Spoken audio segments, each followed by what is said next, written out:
2-4 साल 4 साल 1 साल के बाद उससे आपको क्या बेनिफिट मिलेगा। अगर कोई कस्टमर इसमें पैसा अपना लागू कर रहे हैं, दे रहे हैं, अपना पूंजी लगा रहे हैं जीवन का, तो उनको एक अंदर एक कॉन्फिडेंस होना चाहिए, बिलीव होना चाहिए कि हम जहाँ पैसा लगा रहे हैं वो पैसा मेरा डूबेगा नहीं। और अच्छी रीति से बेनिफिट को बताना है कि जो आप यहाँ पे आज 1 डाल रहे हैं तो कल यहाँ से आप 4 गुना इसको यहाँ से आप पैसा रीसेट करके ले सकते हैं। अपने प्रोजेक्ट की जानकारी को लोगों तक पहुँचाना है।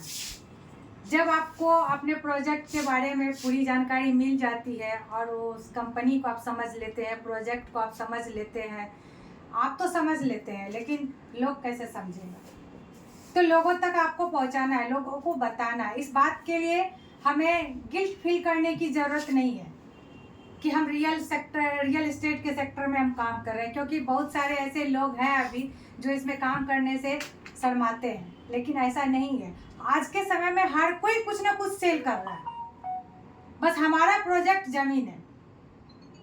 अगर हम कुछ अपने शरीर में ही हम देखते हैं तो सब चीज़ खरीदा हुआ है, सिर से लेकर के पाँव तक कहीं दुकान से ही हम लिए हैं पैसे दे करके, उसके बाद हम उसको यूज कर रहे हैं। तो बस हमारा प्रोजेक्ट ज़मीन है और इसे करने में कोई गिल्ट फील नहीं होना चाहिए।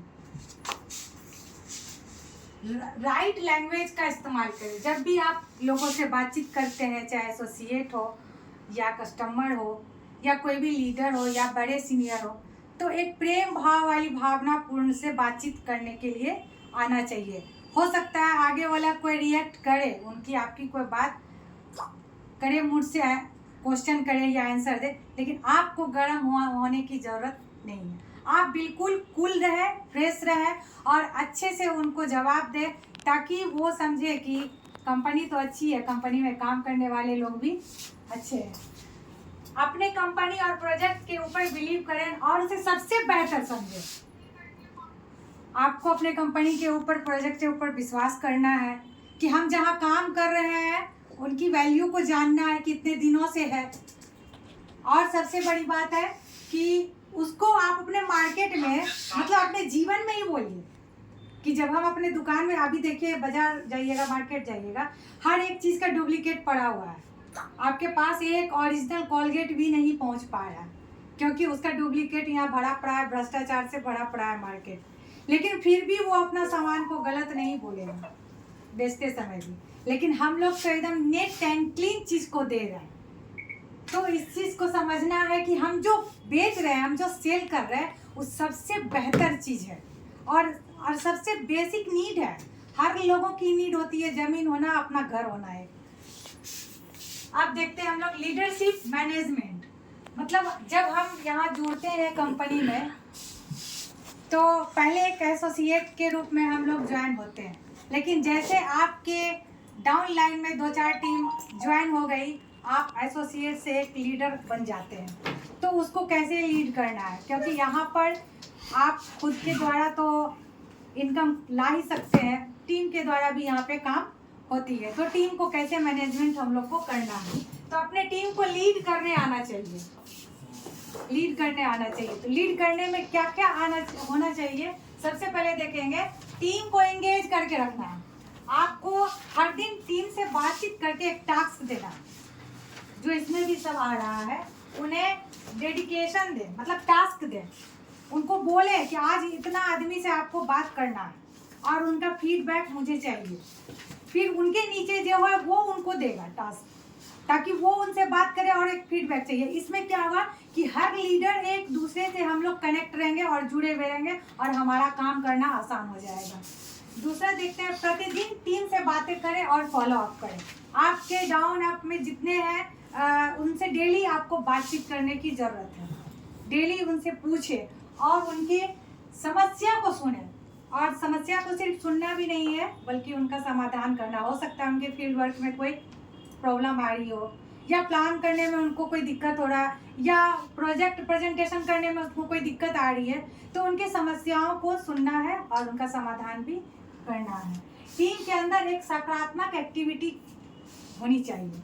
अगर आपकी टीम है एक टीम के अंदर एक सकारात्मक सोच होने की ज़रूरत है वहाँ पर, क्योंकि एक छोटा सा नेगेटिव बात सारा चीज़ को ख़त्म कर सकता है। इसलिए हमेशा एक पॉजिटिव वेव टीम के अंदर बनी रहनी चाहिए। दूसरा है, अपने कामों के रिजल्ट ना आने से अपने ऊपर हावी ना होने दे। कभी कभी हम लोग प्लान शो भी करते हैं, साइट विजिट भी करते हैं, लेकिन रिजल्ट नो आता। तो हमें सिखाया गया, हमें नो से क्या करना है, प्रेम करना है ना। नो से मतलब नेक्स्ट हमको आगे बढ़ना है, आगे बढ़ के काम को करना, अपने ऊपर हावी ना होने दे। अगर रिजल्ट नहीं आया मायूस ना हो, काम करने जो लगातार कंटिन्यू काम में बने रहता है, आज न कल उनका रिजल्ट आना ही आना है, और आता है, आया हुआ है। और दूसरा प्लान शो करें, विजिट कराएं, अपने टीम के साथ प्लान शो करें। अगर ऑफिस में टाइम नहीं है तो आप फील्ड में जाके आप प्लान शो कर सकते हैं, किसी के घर पे कर सकते हैं, या किसी प्लेस को लेकर के आप वहाँ पे प्लान शो कर सकते हैं। विजिट कराने के बाद उसके बाद उनसे लगातार मिलें, फॉलो अप करें, रिजल्ट ज़रूर आएगा। दूसरा, ऑफिस में कंटिन्यू रहें। ऑफिस आना है, कहीं भी हम देखते हैं, कहीं काम करते हैं, हमें 8-10 घंटे काम करने की ज़रूरत होती है। यहाँ पे कोई बर्डन नहीं है कि आपको डेली आना है या इतना ही टाइम देना है, लेकिन ऑफिस आएंगे तभी काम होगी। ये चीज़, ये जानना भी ज़रूरी है कि जब हम ऑफिस आते हैं, हम अपना खुद के बारे में बता रहे हैं कि हम नहीं आ रहे थे, मेरा काम नहीं हो रहा था, लेकिन जब हम आना शुरू किए मेरा काम भी होना शुरू हो गया। तो इतना ही, थैंक यू।